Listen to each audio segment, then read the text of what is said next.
inflicted wounds again. They need their own 46.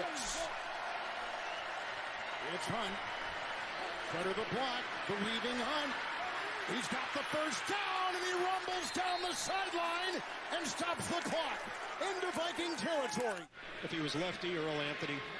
One of my favorites, Tatus and Nance. Great game. 50 seconds to go. Hurts. Deep shot. Hauled in, Devontae Smith. Ready? Was that? Off the fake to Kamara. Winston with time. Fires downfield. And the catch is made by Marquez Callaway. In Giants territory, biggest play of the day for the Saints, 58 yards. Continue to do that, not allow him to sit in that pocket and be able to distribute the ball. Got your own cartoon animation. You're big time. Here's Jonathan Taylor breaking free again. Taylor sprinting up the sideline as the defense frantically gets to him finally. Second down and 1. It's Hill. Taysom Hill picks up the Saints' first down, still going. Wow. Hill spins to the goal line. He's in. Touchdown.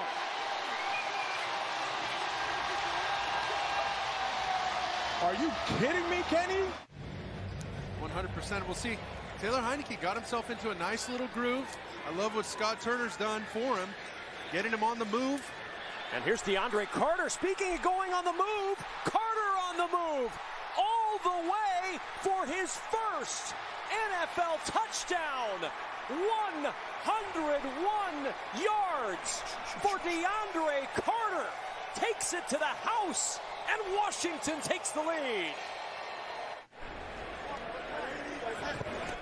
Here's Fields. Lines up deep. Mooney. Caught inside the 5. Justin Fields put the biscuit in the basket. Darnold over the middle. Moore, good catch right in stride. First down, turns it upfield. DJ Moore still going inside the 40. My name is Giancarlo Esposito. While I've confronted some formidable foes in my time, I now face someone entirely new. You. Watch more from Far Cry 6. Play it on the all-new Xbox.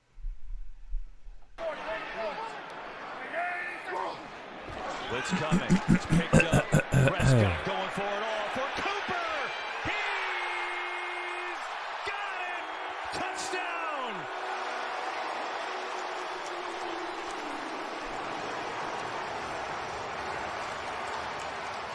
Dawson Knox having himself a day, but Emmanuel Sanders, that X-Factor wide receiver.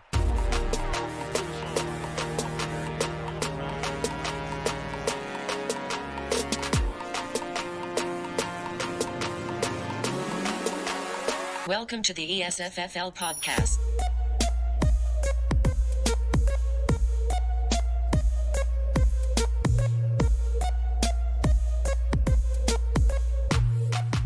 What is up? What is up? What is up? Zach, I see you in the chat. Wish you were here. Obviously, I got nobody here to the right of me. Yeah, to the right of me.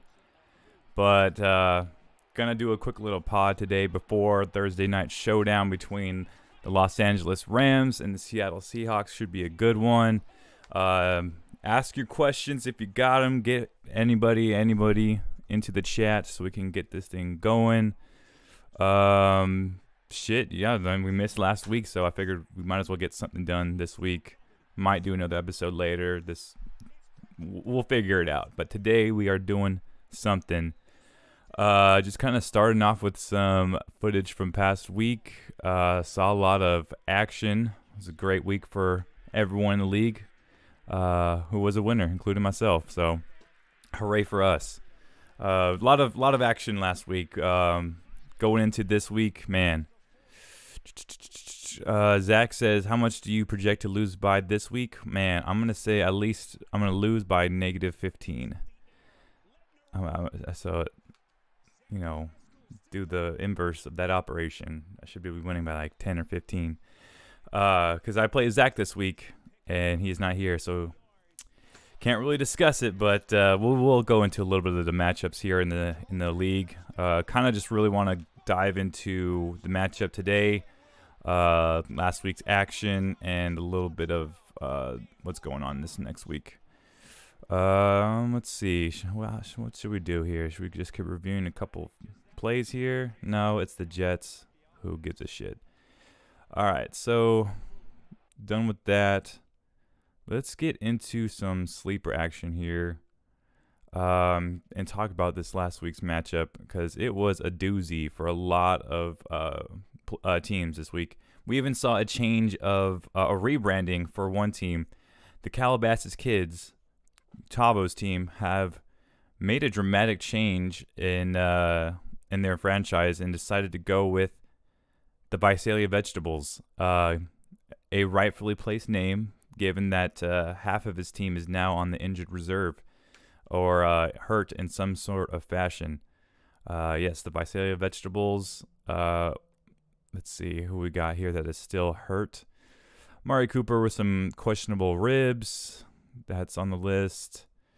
James White is on IR. He should probably get rid of him. I think that is season ending. DJ Chark is on injured reserve. That should be 3 weeks. Calvin Ridley's out. Wow. I almost tried trading for him earlier today. Chase Claypool's questionable.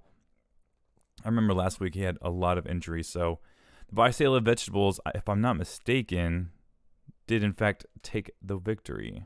So let's take a look at week 4 here. Week 4. And this, where are they? Did they win? No, they lost. That was one of the nail biters last week, was between him and Diego.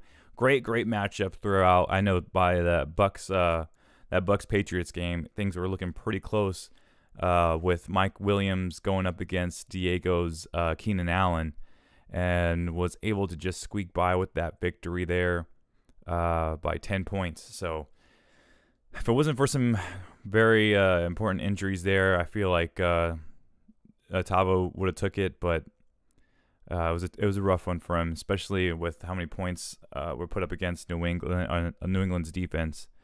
Another injury was that was pretty important for Diego was the injury to Teddy Bridgewater. Tim Patrick took a big hit there, as well as Denver's D, in that loss to Baltimore. So hopefully Teddy can get healthy, because I liked him in Denver a lot. I think they had a good thing going over there. So we'll see what Drew Lock can do, but let's just hope that Teddy Bridgewater gets back healthy. Anything else in this matchup? We had Derrick Henry go for 29. Patrick Mahomes.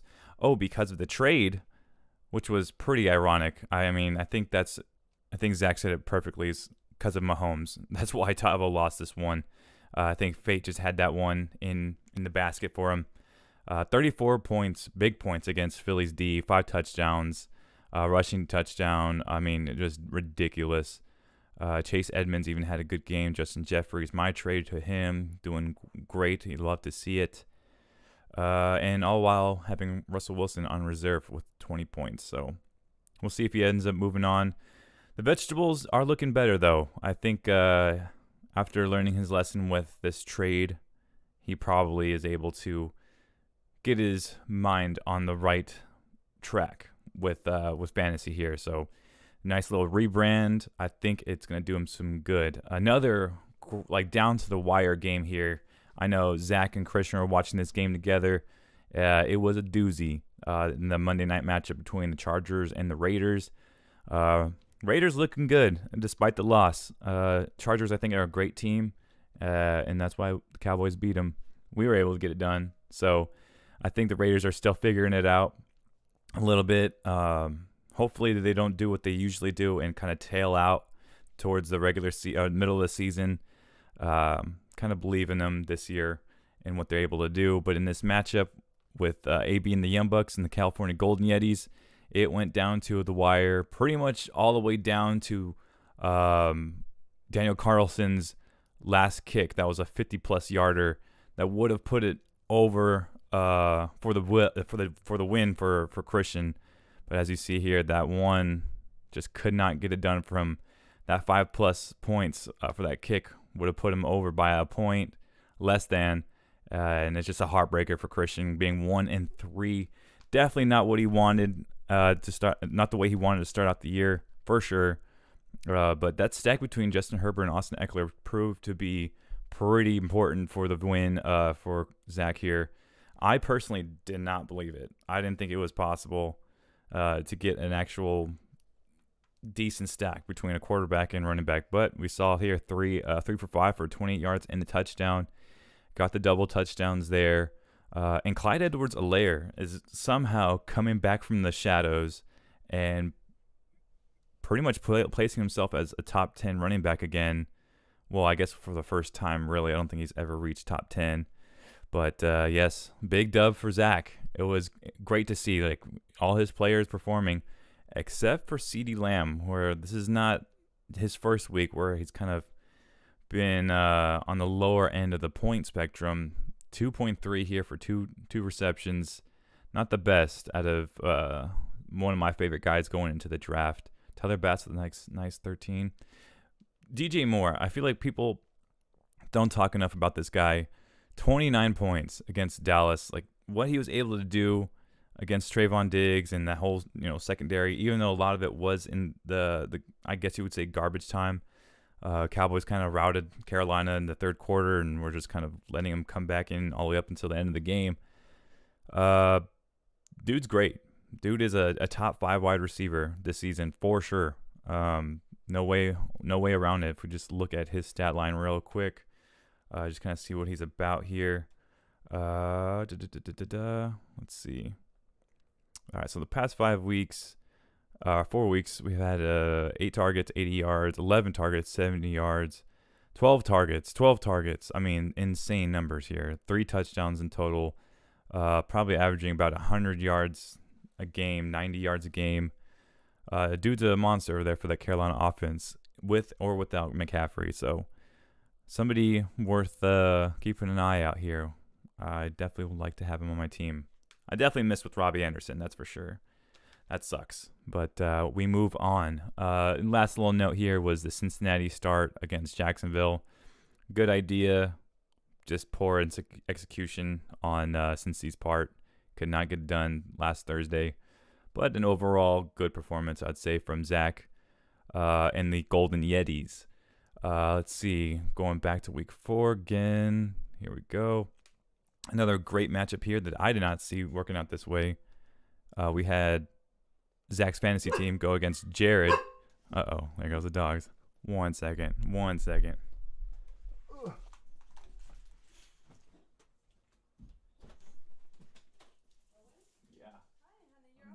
well, no, I'll go in a little bit later, but I'm doing my thing right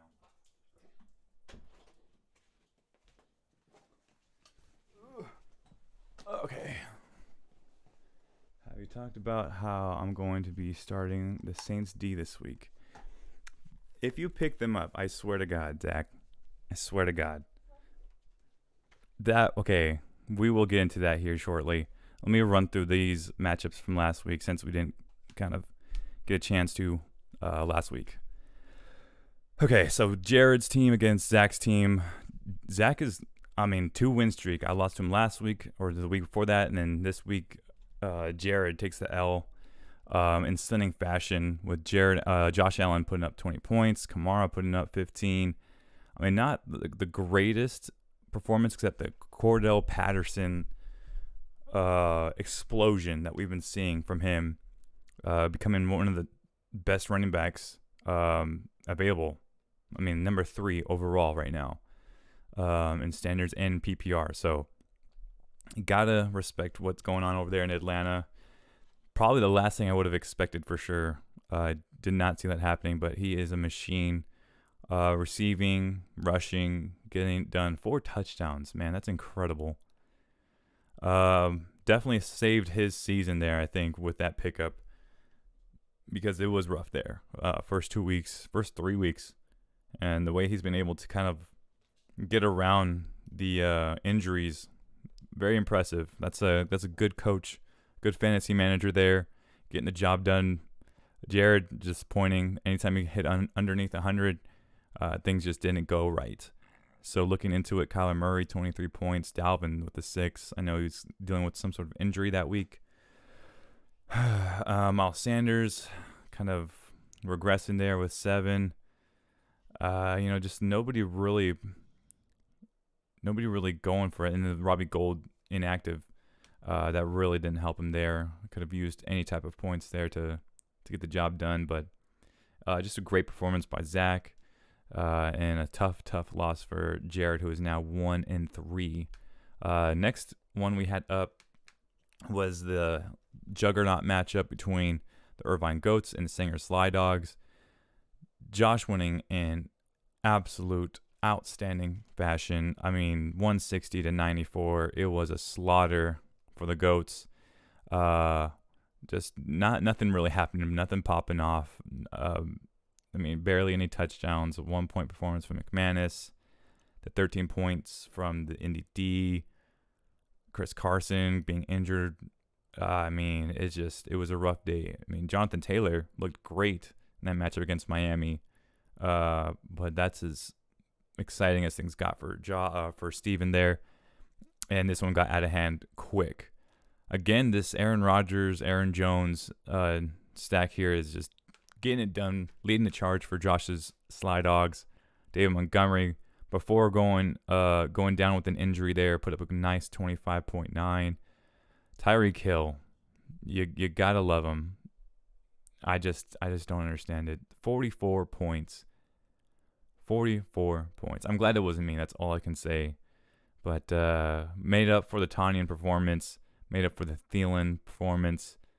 Just a great start for Josh here. 3-1. Irvine getting their first loss there at 3-1 as well. Still well up on the top of the league.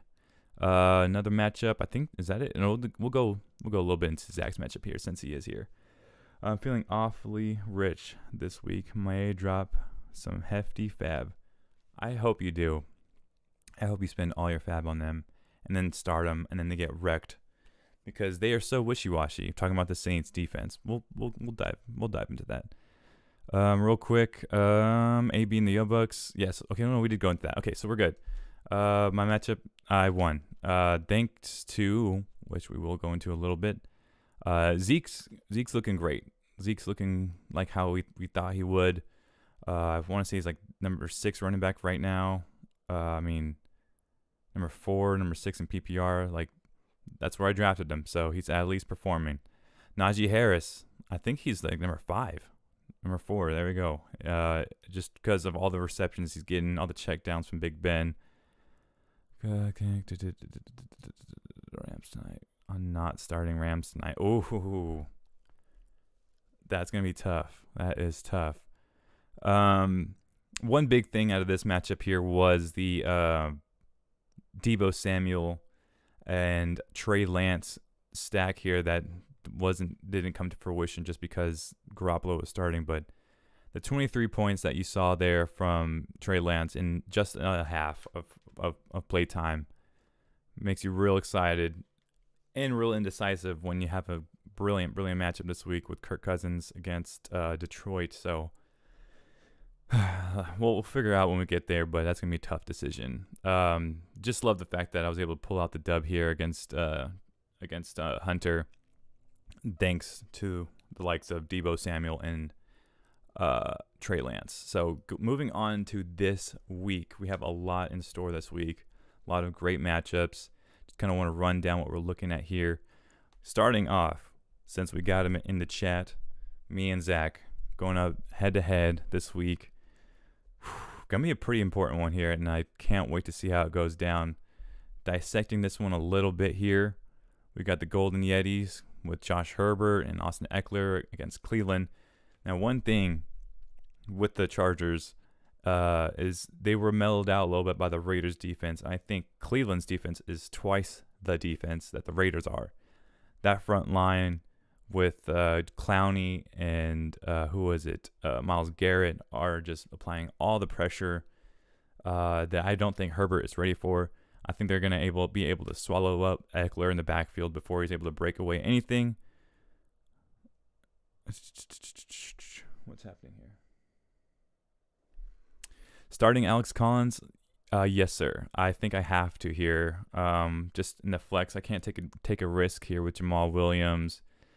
Was thinking J.D. McKissick, but I don't know here. I got my new acquisition in Rondell Moore because I did drop the Saints on accident. I'll just call it that. And then I got to do it. Like, he's going to be getting all the reps. It's going to be supposed to be raining. It's in Seattle.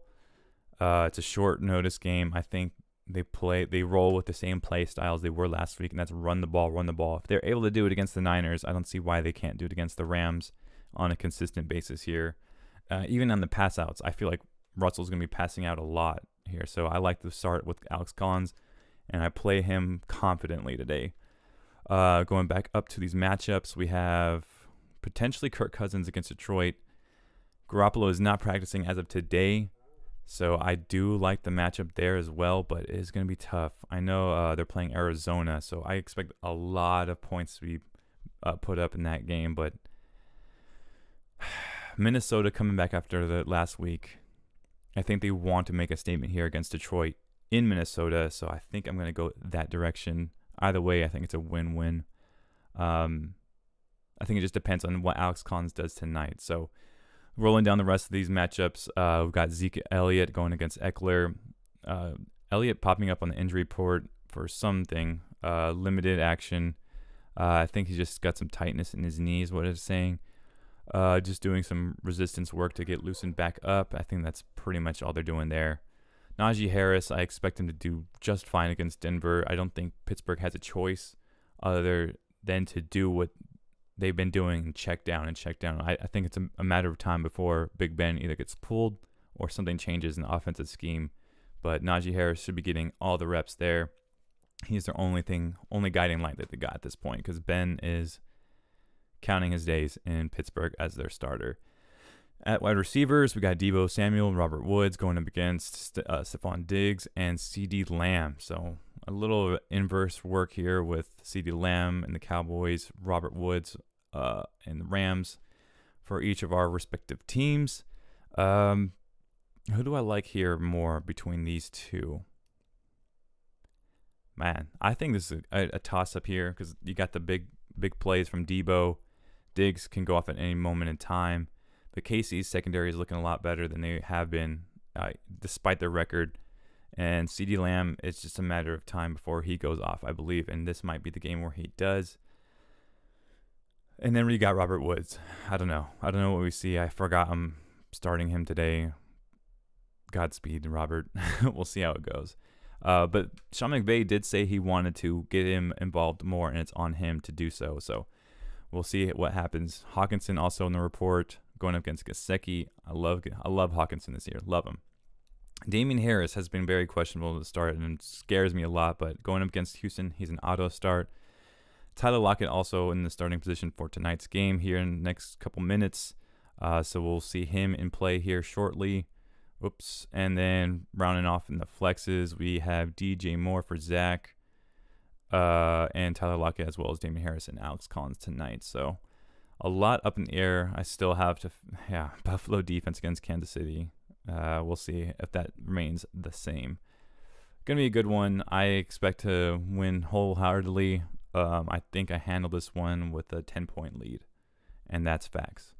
Next matchup here, we got Irvine Goats against Zach's fantasy team. I think this is going to be a sneaky one here because these two teams are very, very sneaky in the way that they perform. Zach's fantasy team is already a 72-point favorite here. I'm trying to see why. No, that's a full roster. Josh Allen against Kansas City, Kamara against Washington, Swift against Minnesota, Odell against the Chargers, Atlanta, Corey Davis. Yeah, I don't know. That's just a dominant projection for Zach. So good luck to him. Good job for him. This one, I say it's sneaky because I feel like Steven could do just fine here. Jamar Chase, I like that as a flex start. Kenny Galladay, I don't know about that. I don't see him playing healthy. Dawson Knox is a great pickup acquisition here at tight end. Cooper Kupp, I honestly think he'll be pressured this week or here soon in this matchup with Seattle's defense putting emphasis to stop them and what the Rams have been able to do between him and Bradford. Nick Chubb, I think, runs all over the Chargers, and Brady dominates Miami. So this one is going to be closer than it's projected out to be. I'd still say Steven needs to hit about 140 plus to get the win there. I just think Zach comes up a little bit short. So it'll be a close one there. But give me in that matchup, I will take this Zach go on a roll to go 3-0 after starting out 0-2. No, I think Steven takes this one after last week's blunder. Next matchup, we got Josh versus Jared. I'm not going to lie to you. I think Josh is going to take this one, no problem, especially with the Packers going against Cincinnati, Kyler Murray going against San Francisco, Dalvin still questionable, not practicing, I think, at this point, or dealing with an injury. Miles Sanders against Carolina just sounds difficult. It's just I wouldn't expect a whole lot there.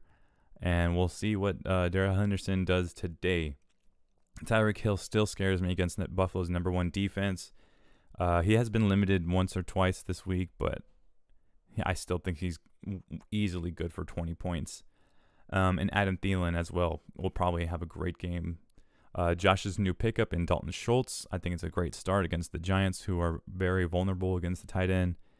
And another acquisition here, Damian Williams, now that Montgomery has been put on the out list, I want to say, for this next week. Yeah, I want to say so. So he's definitely out for the next couple weeks. And then T. Higgins, who he's going to potentially put back in. So I just think overall, looking at what Jared's got going on, it's going to be a tough hill to climb in order for him to actually do some damage against Josh. So good for Josh. He goes 4-1 and probably takes the sole position there if Steven doesn't get it done. Beyond that, we have two more matchups. Another great one here, Diego versus Christian, in a very close one here. Only a 5, almost 6 point differential in projection. Got Lamar Jackson, the llama in Indy, going up against Indy versus Patrick Mahomes against number one defense Buffalo. And then things get crazy. So now you got Derrick Henry and Chase Edmonds. Derrick Henry going against Jacksonville after this whole situation that has been the Jacksonville Jaguars. It's going to be pretty tough. I'm not going to lie to you. I don't see how it doesn't go great for Derrick Henry in that game. And you got Saquon Barkley. I know he's been hot and cold, kind of trending on the right way this past couple weeks, or this past week or two. Saquon's looked better and better. But Dallas defense, I think they're wise to what Barkley's capable of doing. And I don't know. We got rid of Jalen Smith, so whatever that means. Could have used him to help stop Barkley, so we'll see how well that goes. James Robinson's going to get the start at the running back 2 against Tennessee, who will let the Jets win in the second half in overtime. So take that with what you will. Chase Edmonds has been doing pretty decent, a good little safe start there. Justin Jefferson has a high potential to score a lot of points against Detroit's defense that is pretty much non-existent. Then DK Metcalf and Marquise Brown. I like both those starts. DK, I think, goes for 1, maybe 2 touchdowns tonight. So we'll see how that goes. The defenses here, Pittsburgh, Denver, I feel like they're in the same category, same tier. They're just troubled by quarterback play at this point. Great defenses, bad quarterbacks. So we'll see. I could see maybe 10 points each there, if that. So it's going to be a very evenly matched game here. I have it about the same as the projections here, but man, I want to see Christian 1-1. Give me AB and the Young Bucks because they need it in a bad way. Lastly, we got the Visalia Vegetables going against the Green Bay Packers. Nice little projection here for Hunter. 150 to 140. Just tough to see where all the points are going to be coming from. I know it's going to be very dependent on what Stafford does. Diego hits me up saying, how do you think the Cowboys would do against the Giants? I know he has the Cowboys on his bench right now in place for Denver. I say you start him, but I would also be wary about maybe potential breakout for Daniel Jones and Saquon running a run game between the both of them, and how many times they're able to get that in the end zone, because the turnovers will be there. I do think that Trayvon Diggs gets his 6th pick of the year this week against the Giants, but the run game is going to be pretty good against us. So how good, I'm not sure. I still think you can start the Cowboys D because of the turnovers, the sacks, and the limitations in the passing game. So I think it's a good floor start for sure if you're worried about what Denver's capable of doing. So back to this matchup, looking at Tavo, starting Dak Prescott against the Giants, going against Matt Stafford in Seattle. I would say you probably get equal quarterback play here. Stafford probably in the rain. Give me like a solid 22 points there. I can see that. Antonio Gibson, James Conner going against Josh Jacobs, Kareem Hunt. I think the advantage goes to Hunter there in that department. New Orleans in the rain, it could be tough in Washington. Cooper, Myers versus McLaurin and Adams. Give me Swoosh or Hunter there. McLaurin's playing out of his mind. Devontae even better, and he's going against Cincinnati. Kelsey, Andrews, don't even need to explain. Newly acquired Leonard Fournette against Mike Williams. Interesting here. Miami is just letting everything go at this point. Gonna be tough. But give me Mike Williams there. Aguilar too, huh? So 2 New England wide receivers are getting the start, huh? Against Houston. Guess you got to do it. But I wouldn't. I'll just say that. Julio Jones potentially getting the start here, depending on his health against Jacksonville. I know they want to win that one in a big way. Zerline Tucker, New England's defense against Houston, that might be his saving grace there. So I'm going to say the Vegetables go 1-4, and Hunter gets a much-deserved win after the past couple weeks have been pretty rough. So give me Hunter there in an easy win, probably 15+ there. Beyond that, man, if anybody's in the chat has any kind of questions or anything going on there, can definitely go to you guys, because I got another about 5 minutes here and I got to take off. What else we got here? We can look into some of the acquisitions of the past week here real quick. Minnesota Vikings over Washington. Mike Gesicki over Tyler Higbee. Man, Sam Darnold being picked up. Ravens being picked up. Ronald Jones getting dropped. Man, I accidentally dropped the Saints. Meant to drop Robbie Anderson, but I dropped the Saints instead. Picked up Rondell Moore. It is what it is, I guess. Peyton Barber gets dropped. This is where the waiver wire kind of exploded here this last week. Starting off, we had Ryan Suckup being picked up over Cole Beasley. Much needed kicker for Jared. What else we got? Got to hop off and get ready to dip out, but good luck tonight, homie. I'm not going to say it, Zach. We'll just let the players play. And whoever's the best will come out on top. No questions. But we'll see how that matchup goes. I'm very nervous, to be honest. Darnell Mooney gets picked up for 3 fab while the Titans get dropped. That's pretty smart. Titans defense sucks. 17 fab gets spent on AJ Green. 2 bids out of there between him and Zach. So $6 winner there, or $6 winner there. Kenneth Gainwell, the running back out of Philly, gets picked up for Diego. Nick Folk gets put back on waivers. Jamison Crowder with a 23 fab purchase over myself with the $19 bid. Tanyan gets dropped there. Dallas D gets picked up. 20-point advantage in fab there. Needed to get him, so he got him. And then Alex Collins, myself, dropping Brian Edwards, an 18-point buyout there from Josh. Samaje Perine, 36 fab, all by himself. Hey, he got his man. That's all I'm gonna say there. And then Dawson Knox for 42 fab, dropping Rondell Moore.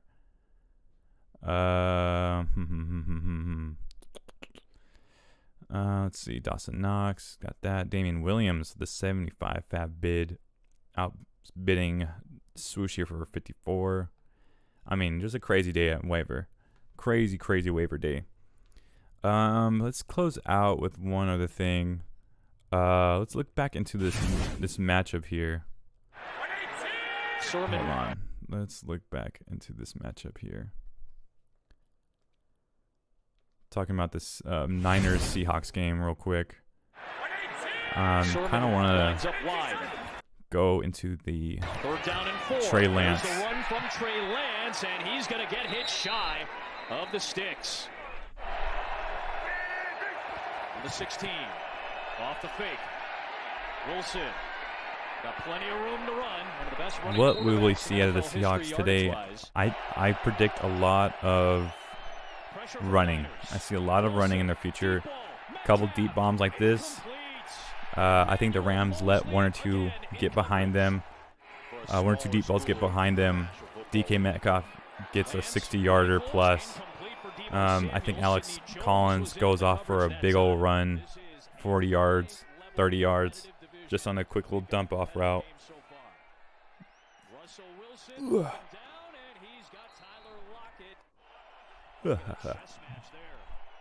Let's see.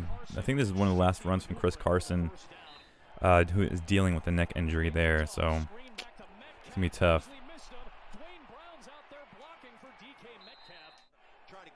What else we got? 6 targets, 3 catches, 49 yards at this point in the third quarter. Man. Let's see what he does here. Scramble, scramble, scramble. Runs for the touchdown. Very good. Very good. Oh, yes. Ball came out. Get right back on the ball. Right back in the red zone. Spins away. I mean, how do you stop that? How do you stop that? I don't know. You hate to love to see it.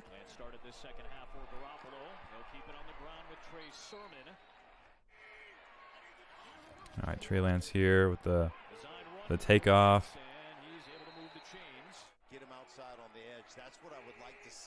I think just the capability of Trey Lance here in the run pass option, like, you have to respect it. It's like wide open here. Debo, one more time. All right, right here. Watch the linebackers in the end, like, buy into the run here. You got Juszczyk here taking off the edge. It looks like a full-on run. Everyone's out of place, 100%. You got what's the name? Adams right here, 5 yards behind the line of scrimmage. No safety whatsoever. Debo Samuel takes off. Easy 70-yard touchdown.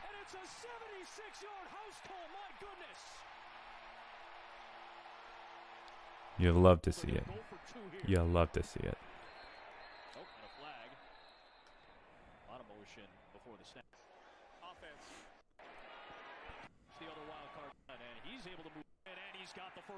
Wilson looking for Lockett, and it's incomplete. Flag.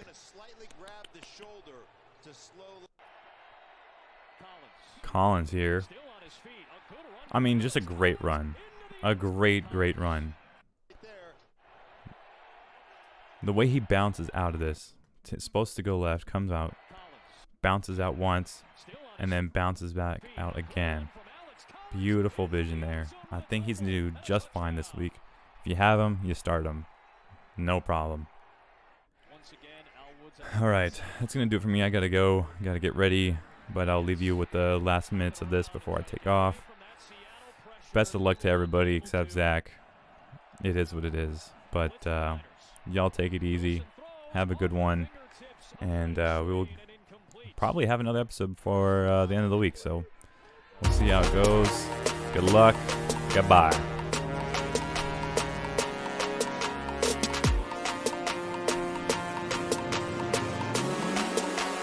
Welcome to the ESFFL podcast.